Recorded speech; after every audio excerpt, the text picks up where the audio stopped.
Perfect. So that gives you a heads up, whether you're online or in the room, that we are recording this. It will be available on the town's YouTube channel, so that if anybody wants to watch their scintillating speech, you'll be able to do that.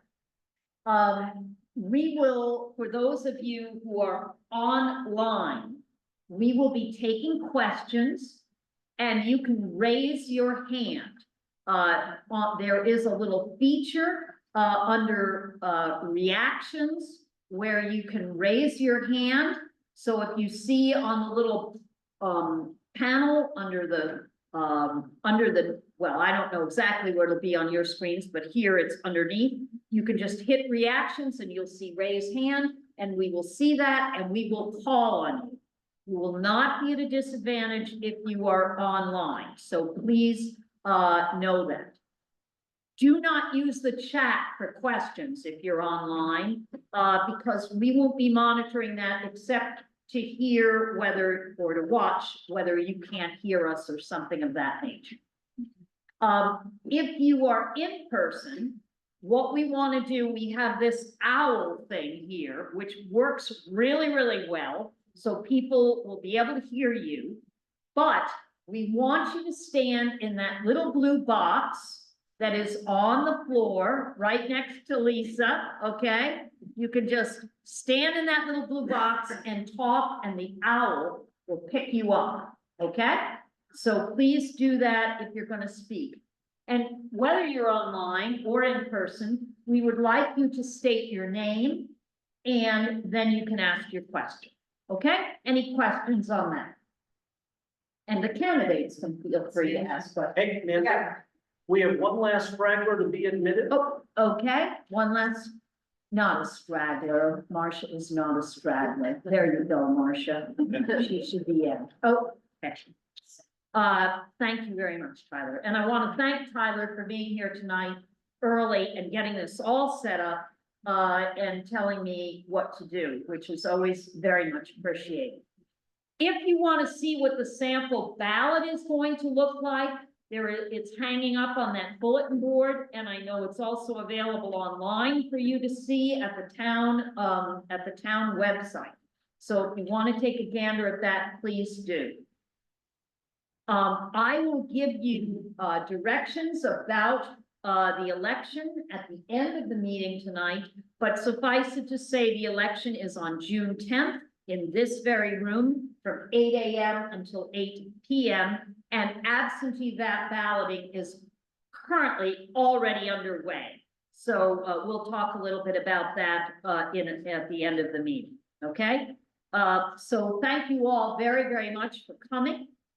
Please have a seat if you're in the back there, like my neighbor is, Sarah, she's standing up. Oh, I have to stand. I know, I forgot to stand. You can stand. If you have a question, you just need to come in the blue square. All righty, so what we're gonna do is we're going to go through the candidates, and they will each have up to 5 minutes to make a statement about their positions. They don't have to take the full 5 minutes. And for those offices where there are 2 people running, the first person to speak will be the person with the last name that begins with the first letter in the alphabet, and then the one with the second letter. Okay, so that's how those were chosen. So we'll start, we're gonna go through everybody. I believe there are 2 people tonight who are not with us as of yet. One of them is Jeffrey. Thank you so much. Do you need me to click it? Jeffrey Chavatel, who is running for the Town-Owned Property Management Board, and we don't think he's coming tonight.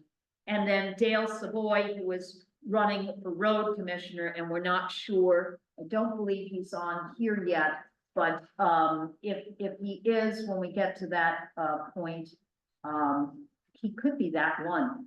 Who is USF? USF, if you could unmute and identify yourself. Are you Dale? All right, we'll just continue on, okay? And hopefully Dale will. All right, so we're going to start with our cemetery district trustee candidate, and that is Carol Stark. Yes, hi, everyone. I think most of you know me, and I am going for my second term as cemetery trustee, and I love my job. I think it's so important to show the love and respect that we have people that have passed in our cemeteries, and I hope that we're doing a good job for you. Thank you. Thank you. I'm tempted to make a joke there about people are dying to run for this, but I won't.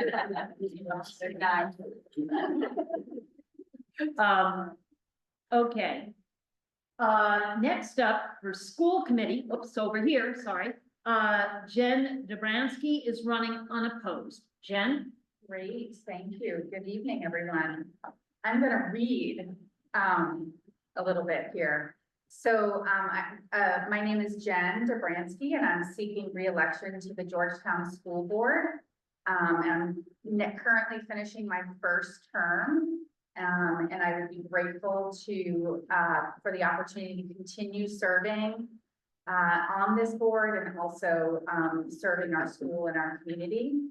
Over the past 3 years, I've served as vice chair of the board, supporting our awesome and fearless leader, Elaine Pinkham.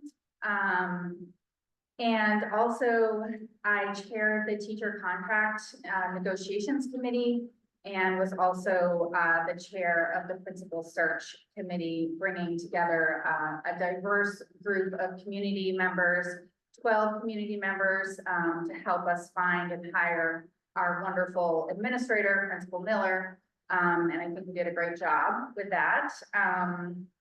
I've lived in Georgetown for about 16 years. I grew up in Harpswell and attended Harpswell Island School and Mount Ararat. I am the proud parent of a fourth grader here at GCS. Professionally, I work as a small business advisor at the university system, and I've been doing that work for about 15 years. Concurrently, I owned and operated my own small business for about almost 2 decades. And I believe that I bring a strong understanding of budgeting, planning, and collaborative problem solving to my work on the board. I believe that our school is not only a place of learning, it's the heart of Georgetown. It's where we gather for events, where neighbors come together, and where our kids grow up surrounded by people who know and care deeply about them. The school is also one of the largest employers on the island, which means it's not only vital for education, but it's a cornerstone of our local economy. And of course, it educates our future leaders with the focus on respect and kindness. And perhaps many of you would agree that we need a little bit more respect and kindness right now. And our kids live and breathe respect and kindness on a daily basis. And I think that that's awesome. Georgetown Central School is more than a building. It's part of our identity. I hope that you can see that I care deeply about our school and our students and our town. And I understand that the vital role that our school plays in the fabric of our island life. Georgetown Central School lives its mission where children come first, rooted in the acronym COAST, which stands for Community, Opportunity, Achievement, Students, and Togetherness. Our school delivers a one-of-a-kind education for every child here. And I would be honored to continue to help that mission thrive.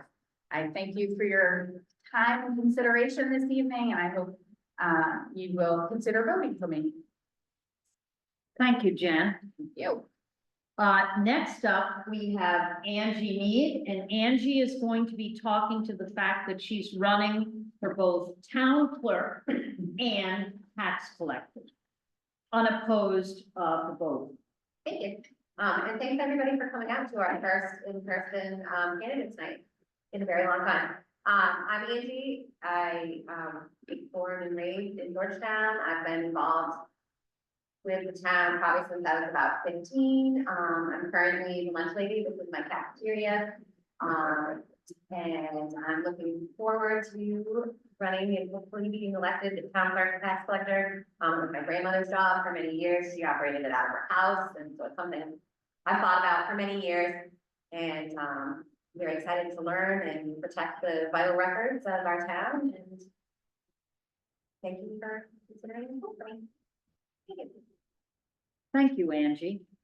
As I mentioned, Jeff is not here tonight, running unopposed for the town-owned property management board. The next two, positions, we do have people running, two people running for each of them. The road commissioner, we have Jonathan Collins running and Dale Savoy. And, I still don't think Dale is on. Let me just double check here. I don't see him unless he's at UST. Dale, are you online? There's one, person online who has USF -K3. I'll ask that person to unmute. Let me just see.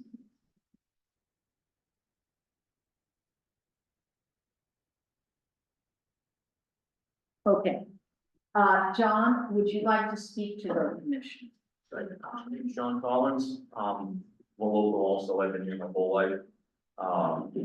The last 6 years, I've been on the select board, the last 2 have been chair of the board. And, my dad's been the road commissioner for quite a few years now.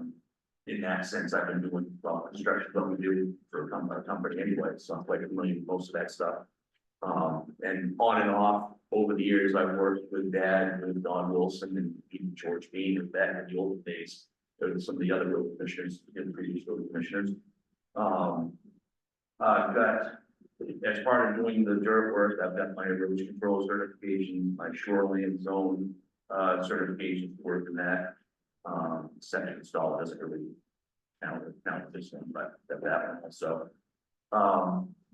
Lately, I've been helping, working with Dad, doing a couple of pretty big projects. We worked with the company that did the Robin Hood culvert replacement up there. They were able to stage equipment and materials in that big project, which made their life a lot easier, and made the whole project go better, easier. We're working at going to the town office also. I was working with that, getting that stuff. Get together and really make grants. So even though we've been planning for that job for probably 3 or 4 years, setting stuff aside, we were able to actually make grants to cover almost all of the project. And the monies that we had saved for that are actually, we're gonna try to shift them into a different account for the Five Island or Flying Point Road culvert, which is in a marshy area up in Robin Hood. And that needs replacement, and we're gonna be able to either use that money, or if we're lucky, there's some other grants that might be available for that project. Let's see what else, I'm just like trying to keep, Dad and I have been trying to keep up and get most of our roads in a good shape. The last road we were working on, we just did culverts, and we're gonna get it paved. It's the first beach road. I don't think that had been touched since the 70s.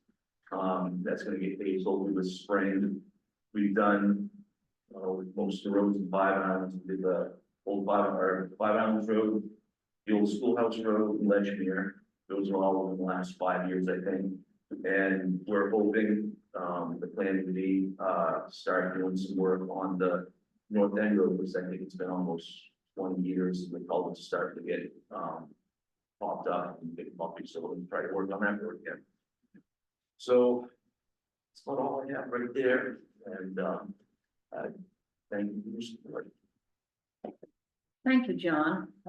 Just a note that Mr. Wilson passed this year, and we'll keep him and his family in our thoughts and prayers. He was a wonderful guy and a great road commissioner. So Dale, we still don't seem to have Dale, is that correct? Okay, so obviously, Dale is not going to be able to make a statement. Oops, Allison. Hold on. So we'll just continue on. So now we come to select board, and we have two persons running for the select board position that is being vacated by John. And that is Katie Goodwin here and Kelly James, who we can see front and center on our screen. Maybe you can't see that. I don't know that. Can you see okay now? Good, okay. All right, so we'll start with Katie making her statement, and then we'll move to Kelly. Go ahead. Hi, everyone. I'd like to introduce myself and give you a little background and let you know why I'm running for a seat on the Georgetown Select Board. My name is Katie Goodwin. I grew up in Parkswell, near Cundies Harbor. I graduated from Mount Ararat and Rhode Island School of Design. I am proud to come from a hardworking entrepreneurial family. My father opened the Bowden Steakhouse in Brunswick, and my mother started a business that she's been running since 1988. I married into a family that is equally as hardworking and entrepreneurial, with the Francises on Back River Bend here in Georgetown. In 2012, my husband Chris and I moved back to Georgetown when our daughter was old enough to attend school. Over the last 13 years, I've become involved in 3 businesses based here in Georgetown. For 9 years, I've been managing the Back River Cottages, 8 small cottages on the peninsula, which I rent year-round. I am staff at Seguinland Institute, a gap year program here in Georgetown, which runs for about 25 weeks of the year. My mother's business has moved into my home, and as she enters into retirement, she and I are working together to transition the business to myself. My children attend Morris High School. They work at Five Islands, and my husband is a builder and hasn't had to get work off the island in a few years. All that to say that the island has given me and my family so much support, and I'm eager to be involved and to give back. From 2018 to 2022, I was on the school board here, working alongside Kelly and Elaine. I am grateful for that experience. I learned not only about the school, but the many facets it takes to maintain an engaged and cooperative community here in Georgetown. I think the people here in Georgetown care deeply for this place. I see that on the wharf with Dave Pinkham as he shares his knowledge with young, curious minds. I see it from our local news anchor, James Peavy. I see it from Mindy Winnie, as she proudly states that her blueberry farm is the only one in Saginaw County. I see it in my niece Pippi when she's sitting in a tree branch by her house. I think this island is a very special place, and we are the lucky ones who live here. At the budget hearing, Bob Trevona expressed his gratitude for the work done this budget season to keep many of the budgets nearly flat. The diligence of the many boards and committees here in Georgetown is imperative to keeping our community held together. Our residents are reasonable and common sense people, and I think the local government needs to reflect those values. As a select board member, I would continue to be an active member of this community, getting to hear from as many people as possible and using my resources to support Georgetown. There are about 12 boards and committees working for Georgetown with about 60 members, and I'd love to be a part of the team. Thank you for your time and your consideration. Thank you, Katie. Kelly, you're up next. Can you hear me okay? I can hear you. Can you hear me? Yes, perfectly. Thank you, Kelly. Awesome. Well, first off, I am sorry I couldn't be there in person with you all today. I am currently sitting in my truck at the Skowhegan Fairgrounds. My daughter competes in horse shows, and I help out up here with the Maine Quarter Horse Association. So my most stressful part of my day was driving 3 horses up here for the first time. So hopefully this is easier. I just want to say thank you to all that are there. It looks like a completely full house, which is wonderful to see. I moved to Georgetown in 2007, and we bought a house and have started volunteering in the community way back then. My neighbor, Betty Cole, I can thank her for starting my whole volunteer career. I never thought it would quite go to the level that it has. I actually had to sit down today and write notes and see about the different committees that I've served on. The town gives so much to all of us. It has been an honor to serve on all the boards that I have served on. With Betty's urging and her finding out that I had a degree in finance, I first served on the Beaver Valley Association as the treasurer. I also served there as the vice president and total for about 9 years doing that. Along the way, Betty brought me into the Georgetown Historical Society, and I served for about 4 years as their treasurer. I took a break for a little while, and I am currently back on that board. So I think that's been about 9 years of service for GHS. One of the things that I remember most was being on the finance committee there and starting up the investment portion of that endowment. I can tell you that when I came back on the board around COVID, it was just wonderful to see where that had gone and how well off the Historical Society is doing because of all the people in our town and all the volunteers we have. I am a founding member of the Georgetown Island Education Foundation. I started as the treasurer and concluded as the vice president. I served on that board for 7 years. I only stepped down from that board because I ran for our school board. And at the time, it seemed I felt there was a little bit of a conflict being on both. So I chose to step down from GIFE when I was elected to the school board. I served on the Georgetown School Board for 6 years. The last 2 of those, I was also the chair for AOS 98. If you aren't familiar with it, the Georgetown School Board, we are part of AOS 98, which is Edgecombe, Boothbay Harbor, Southport, and hopefully I didn't forget anything, us, of course. So that was a board with about 15 members. We're all independent school boards. I learned a lot chairing those meetings and getting everyone to collaborate and come up with ideas and ways to make the AOS a better organization. I got off the school board last year. At that point, all of my kids have kind of moved out of the school system. My daughter will start Morse next year, so she'll be back in it. But it seemed time to switch what I had been doing. I also served with our finance committee in town for 2 years. That was prior to being on the school board. That enabled me to work with 4 or 5 different subcommittees. I have served with the County Budget Advisory Committee too. Currently, I am on the Georgetown Board of Appeals. So as you can see, a lot of history here in what I've done here at the town. Kelly, you have about a minute left.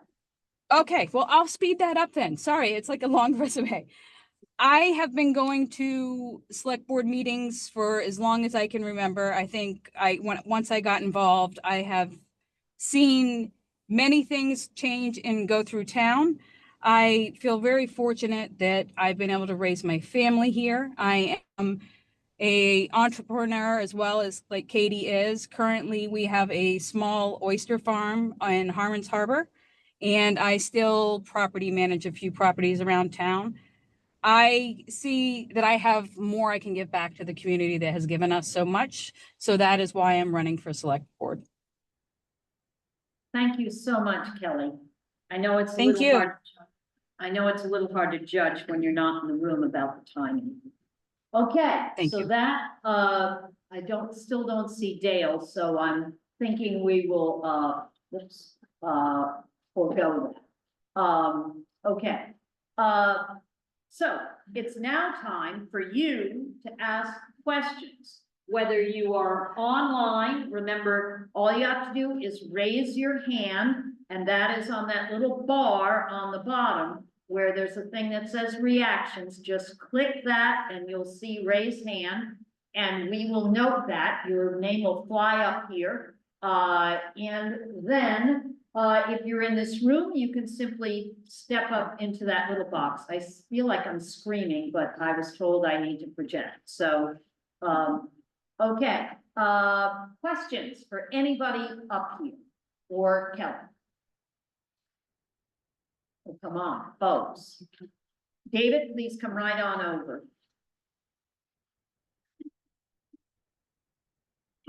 And just state your name and then. your David Trigg, Holly Ridge Way. For John. Regarding 127 improvements. Do you interface with Maine DOT to encourage them to address specific areas needing improvement? Hold on, did you hear the question? Okay, the question was, well, they probably could hear it. Whether, Maine DOT, John is, whether, I guess his dad has interfaced with, with, on 127. Regarding 127 improvements, do we interface with Maine DOT to encourage addressing specific areas of improvement? As a member of the select board, that we get complaints about that all the time. And I'm lucky enough to spend Tyler. I think Tyler's got a, bi-weekly phone call he makes up, check in with them, that the roads still have potholes and, wondering when they're gonna get done, try to fix them. So and it's not something I can fix. It's a matter of they are shorthanded, and there's not really a lot of money in the budget for it.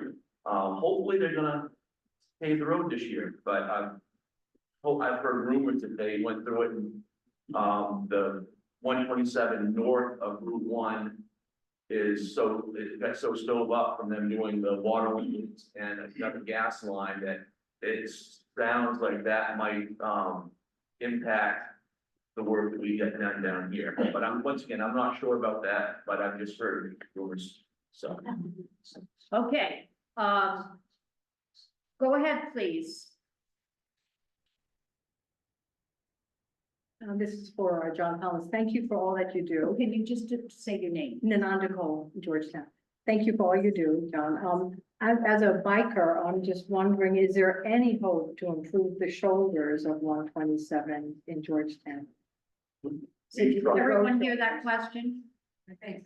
The road shoulders? Yeah. Right now, if you try biking on it and there's a crack, you're dead. We talked about it before. The most we were able to do was get the signs on the edge of the road to let motorists, make them aware that they're supposed to get bicycles 3 feet.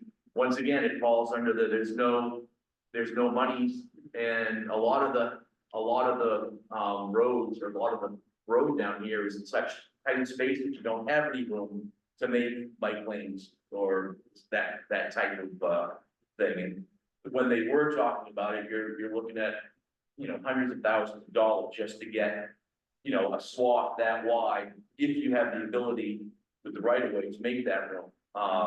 It's been 15, 20 years ago, something like that. They did a little bit in a row, but that was it. I mean, there just isn't the money.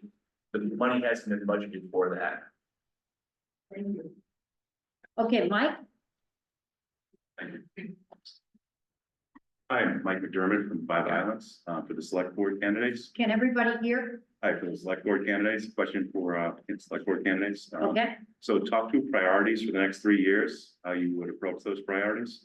okay. So what are the top 2 priorities that they have for the next, for their term? Yep. And then why? And then how will they? And how would you do? Okay, so as I mentioned, we're gonna start this time with Katie, and then Kelly will answer, and then next time Kelly will answer first and Katie. So, take it away, Katie. Okay. I'm just getting my bearings with the select board, but I think what I'm seeing from the town is maybe taxes and, property assessments. And those went up this year with the revaluation, and, I think maybe we need to think about getting a field revaluation done. It seems like it's time. And, I think also the Working Waterfront Committee is doing some important work and digging into that a little bit. Maybe addressing the OBDs, which are the overboard disposal systems here in town, and addressing that. In the state of Maine, there are 670 of them, and Georgetown has about 10%. So the wastewater from the private homes in Georgetown are going into the ocean, and I think that with the aquaculture here being as important as it is, we should probably try and remove some of that going into the ocean. Allison Hepler passed a bill just recently, just last month, it went through, that can help homeowners convert those systems. And I'd like to look into that. Okay, Kelly?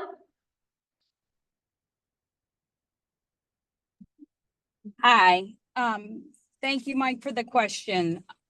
Right now, I agree with Katie, like, the major priority is our taxes and how it's affecting our residents. In general, it's not just what Georgetown does with taxes, it matters at the county level and beyond. I did previously run for county commissioner, and I've been going to the county commissioner meetings for 4 years now, consistently.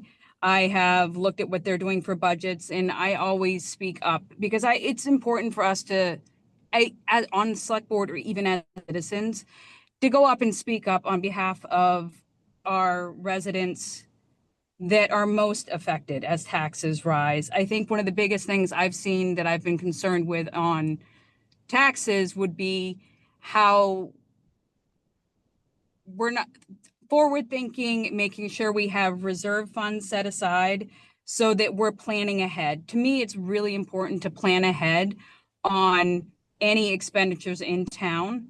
That way, when other things arise that need emergency funds, we can cover this and we're not putting more of a burden on our citizens. I think it's important to look at senior citizens and veterans are only getting around 2.5% for cost of living increases. And if our taxes are higher than that, this is affecting them so much so that I'm afraid we'll have more people moving out of town. And that's not what we want. We need to do more for keeping people in town.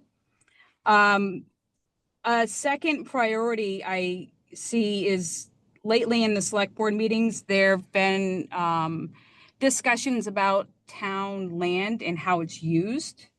There is one current issue that has come up in like 3 or 4 board meetings lately about a parcel of land and whether or not an easement should be granted for someone on that. That is all of our land, and I think I would hope that we could sit down and proactively think of how everyone in town wants to use the land. I know that in this one particular issue, there has been a precedent set where an easement was granted previously. I believe that not all precedent is good, and I think I would love to hear from the citizens in town to see how they would want to use the random pieces of land we have that aren't actively under like the TOPMB. I think we should have the TOPMB and the Conservation Commission maybe meeting a little more regularly to make sure we're all on the same page with how town land is used. Thank you, Kelly. So hopefully that answers that. Thank you. Okay, other questions? Anyone online have a question? Hold on, wait a second, I just want to get. If you're online and you want to ask a question and you don't know how to raise your hand, you could just unmute and start speaking. Okay, anybody on there that wants to ask a question? I really want to give you a chance, if you're not in this room, to ask a question.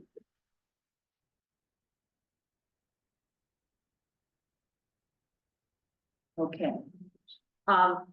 Lisa is here, so Lisa, please introduce yourself and ask the question. Lisa Sabatine from Georgetown. This is a question for the select board members or candidates. I think not unlike many other towns, we are faced with the question about how to best use our funds relative to fire and rescue.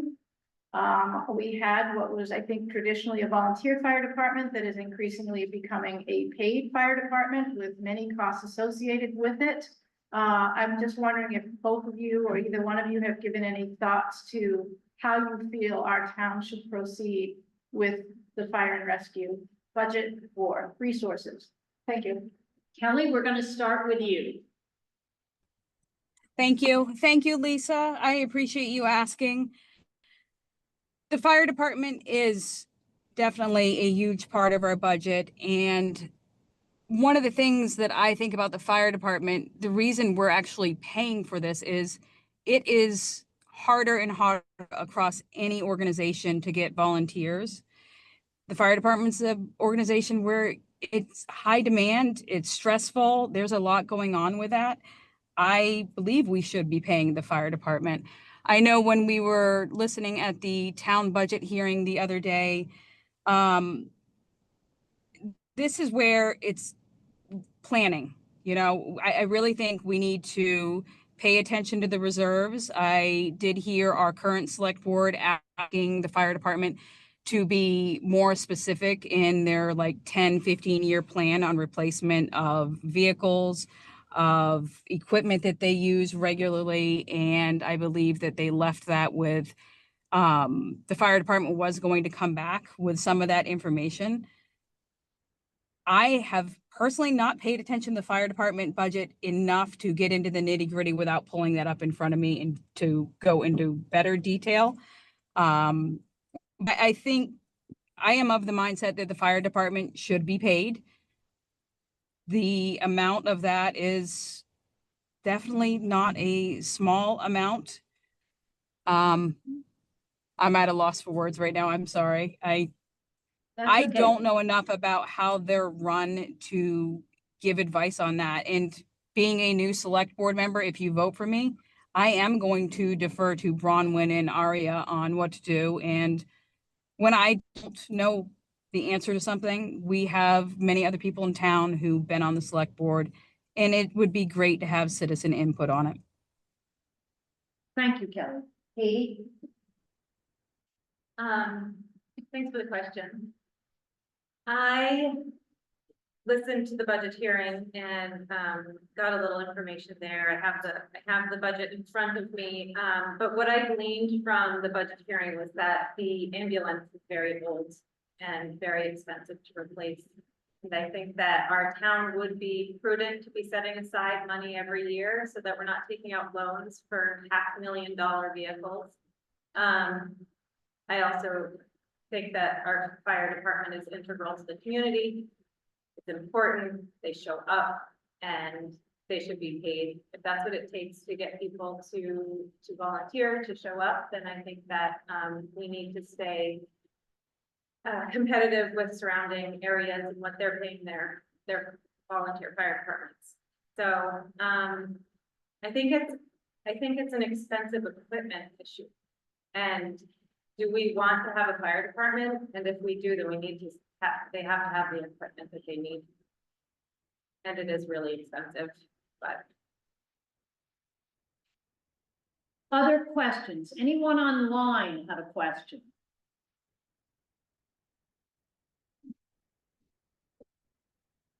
I know, David, I know you have a question. Anyone online? Is there anyone else in the room before we cycle back to David who has a question? Do you have questions, Sarah? David, we'll get to you. I just want to make sure everyone has a chance. Hello, in case you didn't get the introduction of Nancy, I'm Sarah Mancini. My question is for Jen. I feel like we frequently have conversations about, are we gonna keep the school open? Are we not gonna keep the school open? And it happens around budget season. Is there any discussion on the school board about a long-term plan? So we don't have to have that discussion every year, because as someone who works in the school with the kids, like, it's hard to not know, like, are we gonna have a school next year? And maybe it's not that dramatic. I know it was a couple years ago, and maybe that's not as dramatic as it was before, but that's my question for you.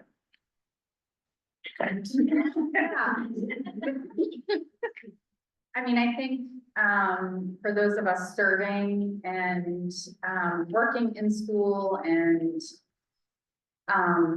involved in the school, I think, it is our belief, you know, kind of just what I said, like the school is the heart of this community. I think a lot of people believe that.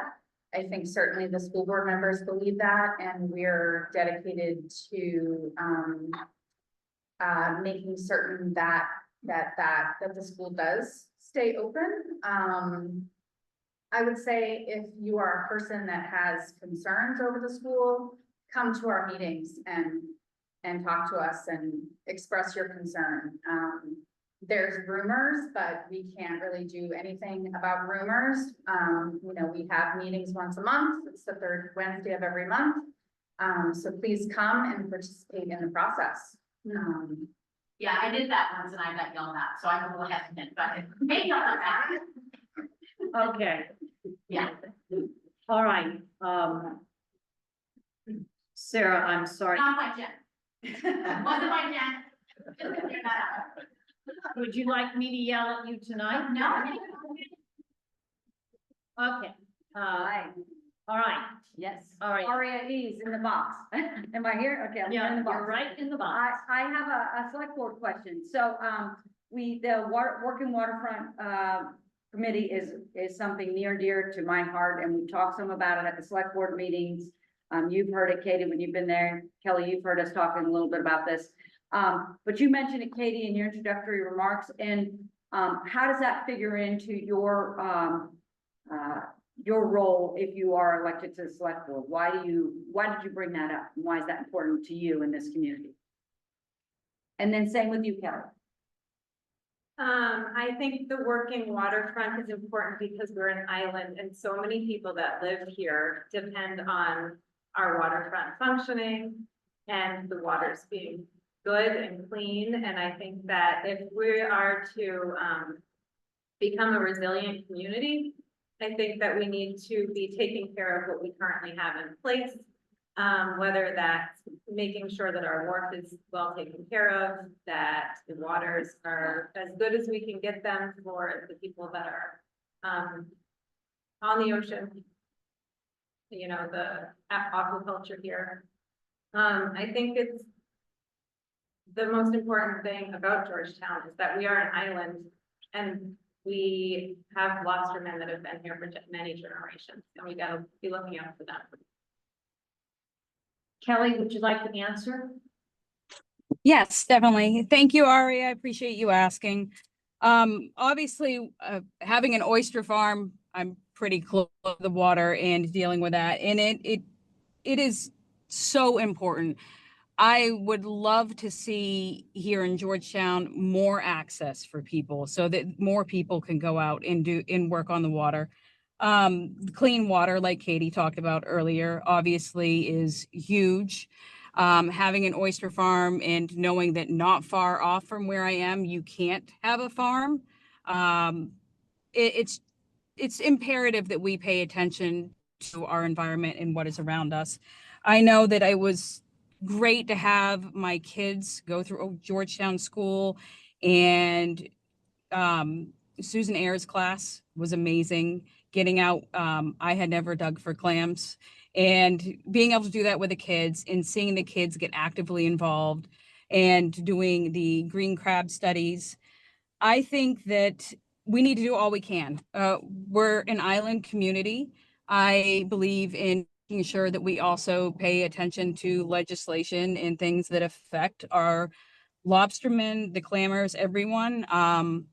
Personally, I have actively volunteered in and with some of those organizations for fundraising and things like that. It's a finite resource, the waterfront that we have, and I want to make sure that whatever we're doing on the select board, that we're also paying attention to taxes and that we don't run our fishermen off the island too, and make this just a waterfront community of second homes.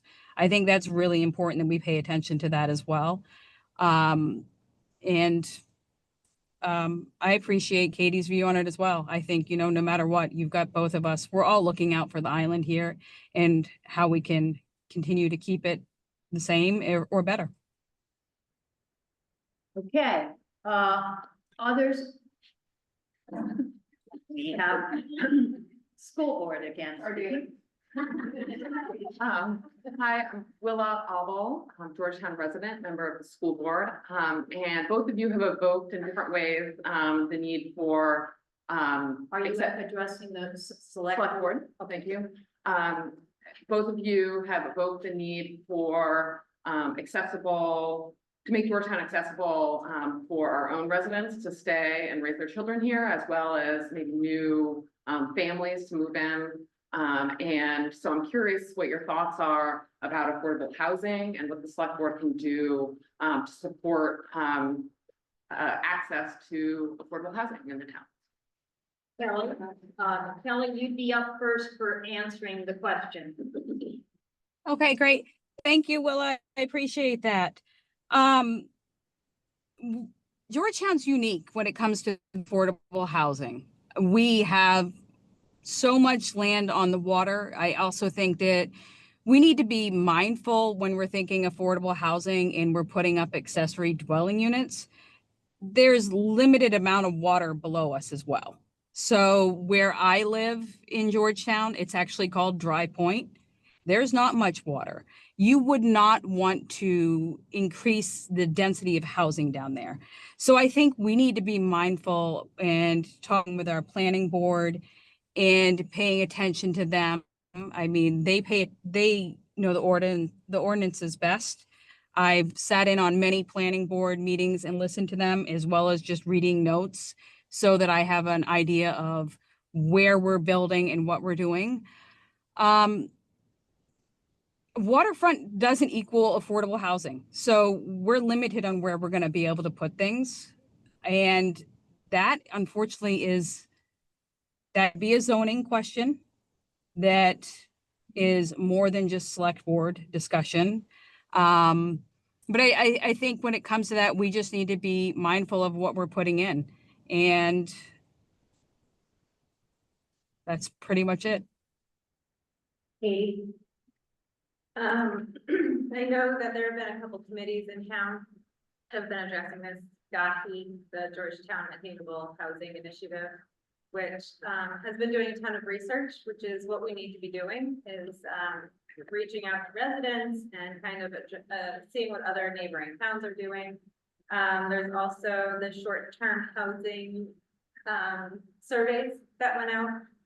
More information, the better, I think, to make any kind of a decision. And they're taking their time with these decisions and being thoughtful about it, and yes, using all the resources that we have here on the island. I don't know, so I'm going into it kind of trusting that the people that are doing their due diligence now, and then we can address the issues as they come. Okay, are there other people, is there anyone online who has a question?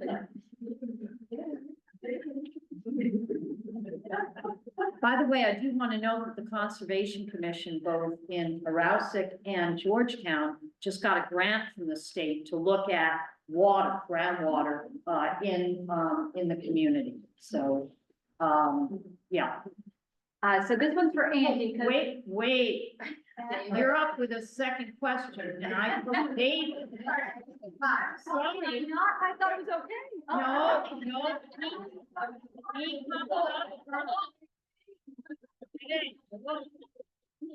People on the select board are throwing their weight around. My question was for the select board candidates.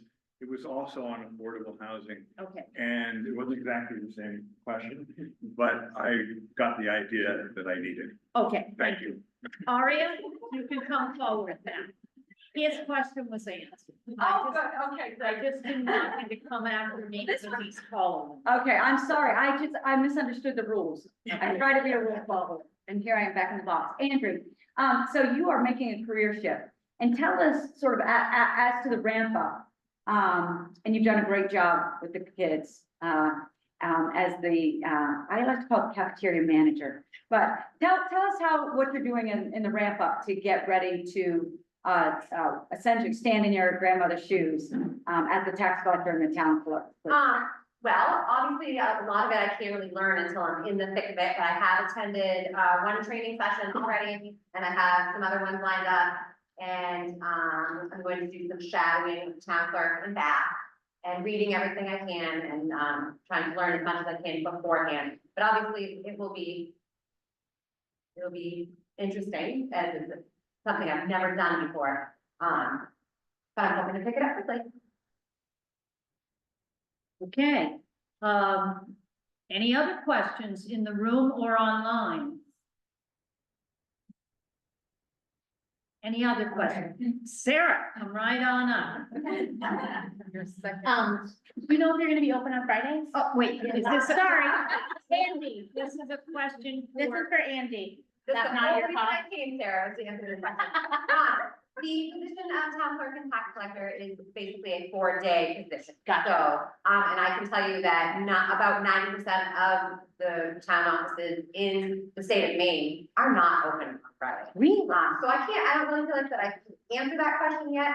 I would hope to have a deputy, and so maybe, I really don't feel like I can answer that question. Okay. But I can say that, I would like to have the services offered by the town office to be consistently available.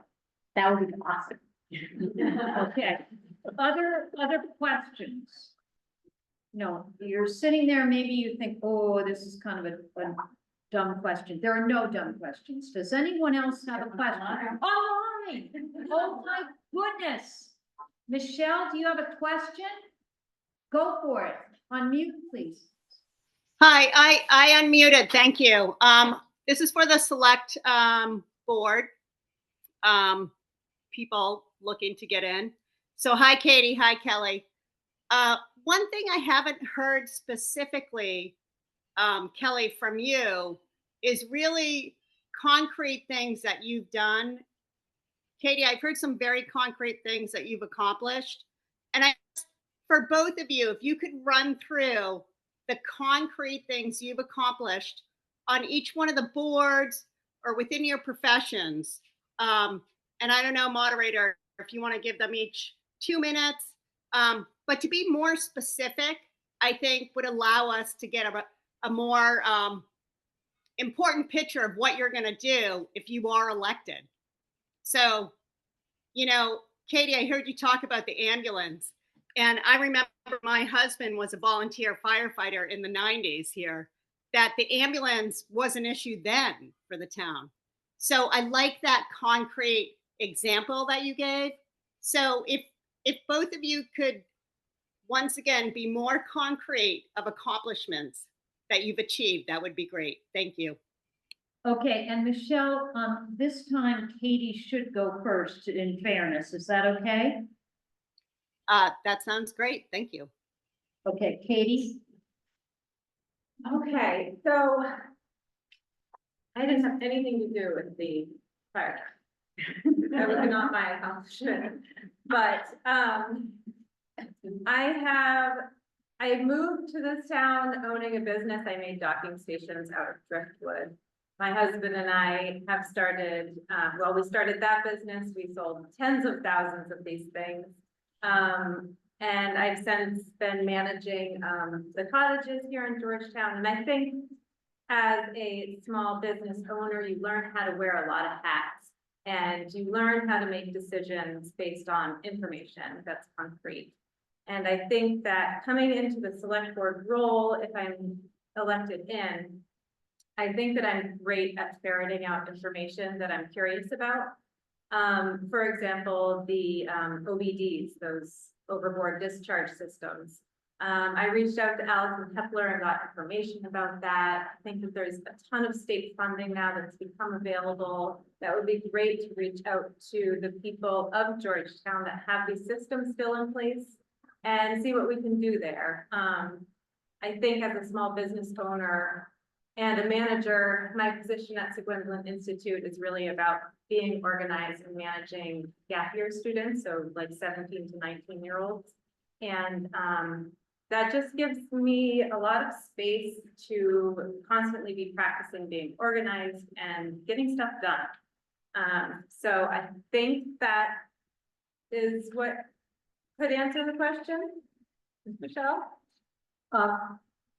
Kelly, would you like to answer? And then we'll give Michelle a chance to say if she wants anything augmented. Go ahead, Kelly, please. Okay, thank you, Michelle. Nice to hear you.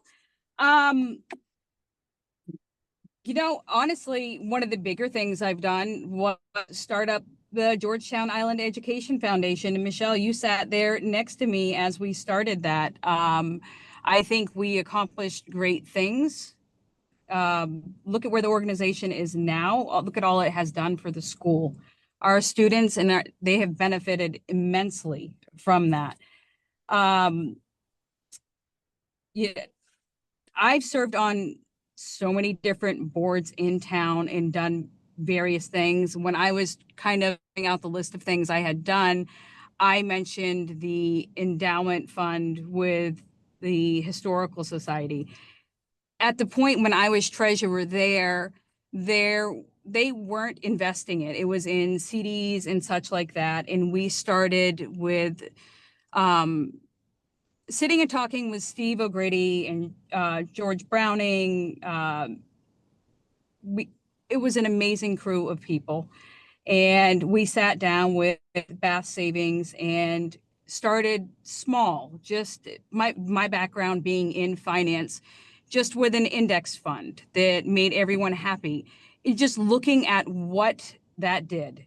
I mean, the Historical Society is so much better off because we went that route. It's such a broad question. I am going to try to do my best to answer this. At the point when I started GIFE, right around that time, I was pregnant with my daughter at that point, and we started GIFE. I know we did many fundraisers and brought in a lot of money. At that same point, I bought Seacoast Vacation Rentals from Jerry Jones. And that particular business that I ran here in town started with 10, maybe 11 cottages, majority of them being down on Indian Point. I had never run cottages. I had done minor property management things in the past, and I grew that business more than double. It was a couple $1 million a year that was flowing through the company. And I grew that so much that at that point, I sold it because it was more work than one person could handle. And I still had 2 kids that are obviously a priority in life. I kept a few little things from that business and kept being a property manager locally. Usually it's been for neighbors, easy places to take care of. I am so curious about things and always willing to learn new things. When I was with the school, I went and started learning boat building. Way better with power tools now. And it was great because it was some of the kids in the school that were teaching me, some of Katie's kids. It was just fun to have these kids, see them running around at 6th grade, more competent with power tools than I was at that point. To me, it's about learning new things. I am not going to know everything that I should know for select board. And I wouldn't want to, or I wouldn't want to immediately jump into this job. Kelly, Trying to think of. In the interest of Yeah, fairness, Okay, and I guess the other thing is I've started an oyster farm with knowing nothing about aquaculture, and I'm actually selling oysters, so I can wear many hats. Thank you, Kelly. Okay, Thank you. Lisa, okay, anybody else online have a question? Go ahead. Thank you. I'd just like to ask the 2 people running for select board, what your thoughts are about the old church across the street? Okay, Kelly, we're gonna start with you on the church. Thank you, Lisa. I do think that's a slightly loaded question. We have heard many times on what do we do with the church. When I was on the school committee, they were talking about how could we use it with the school. I remember hearing conversations about moving town office in there.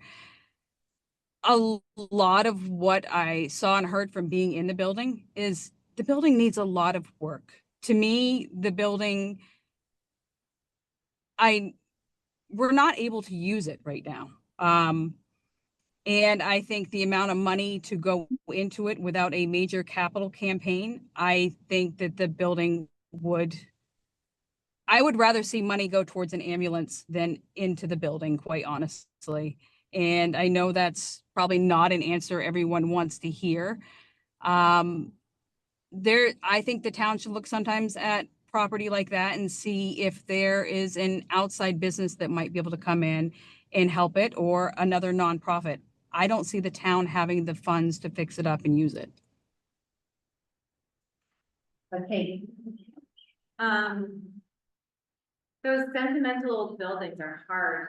It's a hard one to talk about, especially when I first moved here, they had the sales, the white elephant sale in the building, and it was charming and it was lovely. And I think since then, since it's been used, it's just kind of become an empty, moldy space that's maybe, I think at the last budget hearing meeting, I heard the word tear down.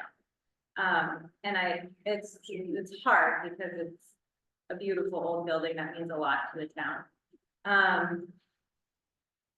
I think the town has done a really great job thinking creatively about how to use that space, and they keep coming up against something.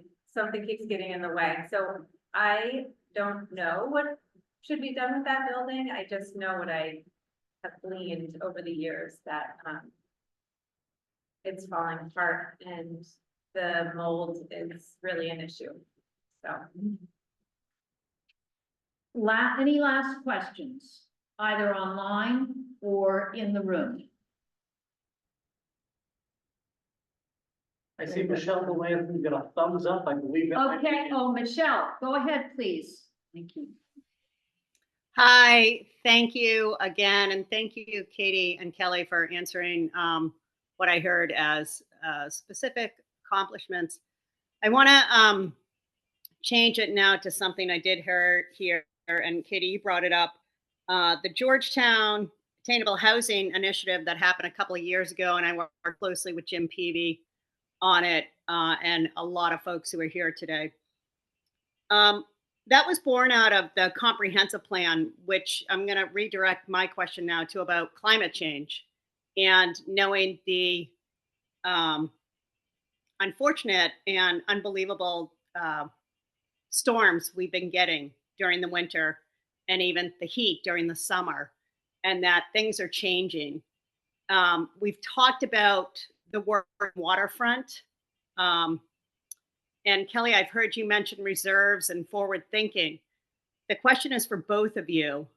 If you are elected onto the select board, I'm curious to know what be your position to think about the island with all the many issues, and how my thought process works is it's all connected, whether it's education, housing, lack of water, winter storms. There's a lot of things that are going to happen in the future here. And specifically for the working waterfront,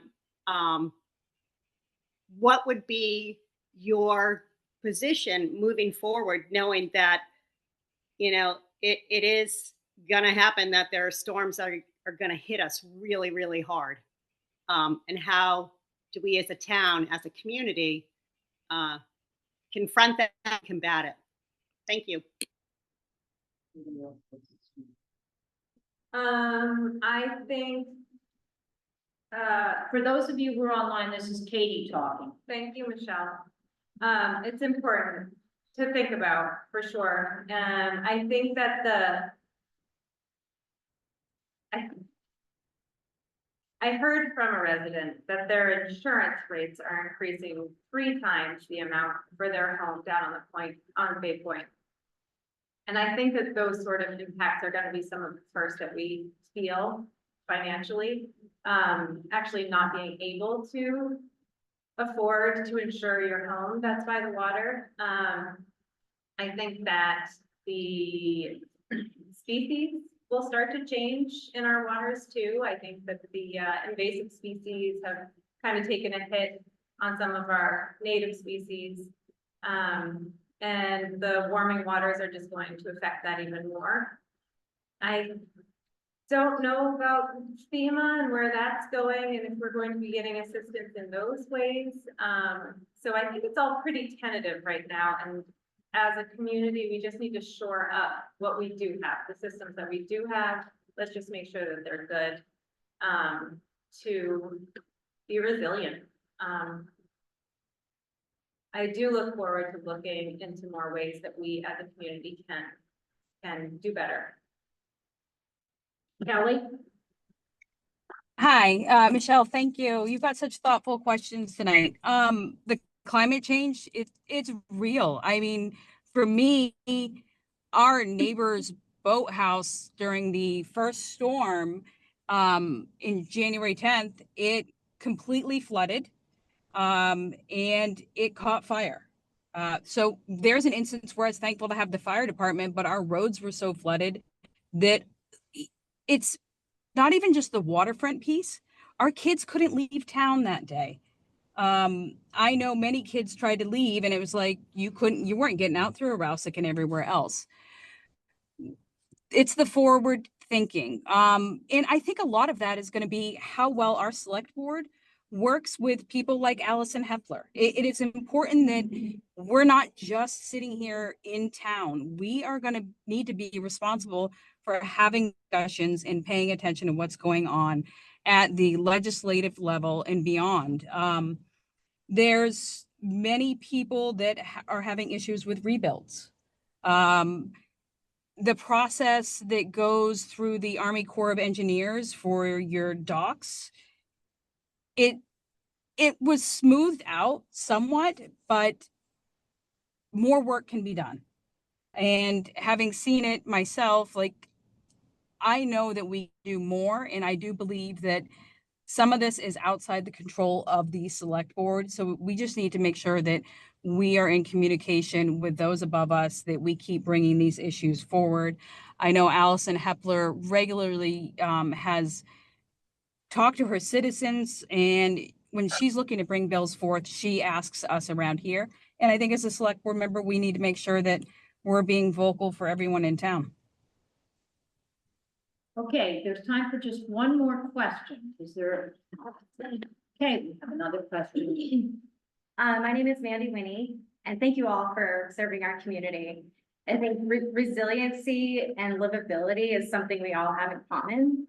And I know thankfully the short-term rental survey has gone out. I'm really excited to see what the community in general is thinking and how it's going to affect, how it already is affecting us, and if we want to put safeguards for a community, for a future that's livable. Anyway, I'm imagining in the next 3 years, the issue of short-term rentals, and if we want to, thank you.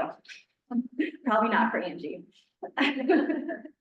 No, I'm imagining in the next 3 years, we're really going to need to talk about this as a community, and I'd love to hear how you might think you would approach discussing this, asking questions, deciding how you might want to move forward with this, whether it's regulating or not. Is it short-term rentals? Okay, Thanks. Kelly, you're up first. Hi, thank you, Mandy. I have had a lot of experience with short-term rentals in town. Many of the people that I used to manage rentals for were, say, along Indian Point. They're seasonal homes. And I think the short-term rentals are vital to the community. Our restaurants, and they bring in a lot of money. I do believe at times there should be some regulation on them. Personally, when people would exceed capacity, that is not good for anybody, whether the homeowner or the guests that we would have present. I think there's so much of our town. Our town almost doubles in the summer. And I know that homeowners are using short-term rentals to combat their tax bill. That is how they're keeping some of these older properties in the family. And I don't want to limit them holding onto their property. I think it's important that we do allow them to have a short-term rental, especially when you're looking at properties that are in no way ever going to be an affordable house. The taxes are just too high on them. It's thinking just in general, look at Indian Point area. Thank you. Thank you, Kelly. I, like Kelly, have a horse in this race, so it's hard for me to kind of separate property manager Katie and potential select board Katie. I'd be so curious to collate that information that comes through on the surveys and just to dig in a little bit to see what kind of numbers we're looking at. It's more than paying the tax bill for our family. It's a serious income source.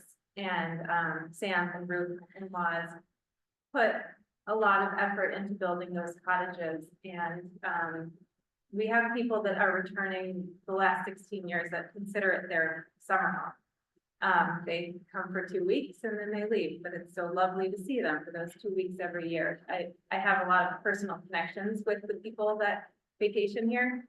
So as far as the tax on the town, having our population swell, I think it is prudent to think about our water and our septic systems and our disposing of trash. Potential neighborhood vibe issues too, if the houses are really close together and you're renting, I don't know. I think there's a lot of things to consider, and I think Georgetown is considering those facets, and we're being considered and considerate. So I don't know, I think Aroustic was pretty heavy-handed. I don't really know what Aroustic did, but they maybe grandfathered their short-term rentals in and aren't moving forward anymore. So I don't know exactly what the solution will be, but it's a tough nut to crack, for sure, but we will. Okay, I think, in the interest of time, we will, stop there with the questions. If people do have further questions, like the shy folks online, or anyone in this room, I am certain that the candidates would be willing, even those who are running unopposed, to have those questions directed at them. So, please, if you do have further questions, ask the candidates either, tonight, or you can, contact them. Kelly, you'd be willing to have them contact you by email? Absolutely. My email has been public on many occasions. Phone number 2, you can ask Tyler or whatever. I would, if anybody wants to reach out to me, and if I am around, I would even sit down, have coffee with you. Yeah. And I'm sure that's true of anyone up here. Carol, I'm sorry that I accosted Carol at the transfer station and said, Carol, are you coming? And she said, oh, I don't know. And she showed up and she didn't get any questions. So I feel bad about that, but thank you. Nancy, she had the great answers. She had the best answers. So I do all my answers at the transfer station. Okay, so a reminder about voting. The sample ballot is here on the bulletin board. If you are online, it is on the town's website. And the election day is Tuesday, June 10th, in this room from 8 a.m. to 8 p.m. If you are interested in doing absentee ballots, you have until June 5th to request an absentee ballot or vote absentee in the clerk's presence. So you can either contact the town office, stop by, call, and get more information on the absentee ballots. But you can either come here or request a mail-in And there are many, many ways to be able to, vote. We thank all of the candidates. I think they deserve a very large round of applause.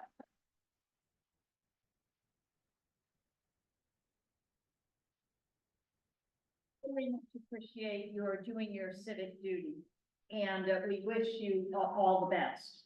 I'd like to also thank Tyler for coming and what was the gentleman's name who set up?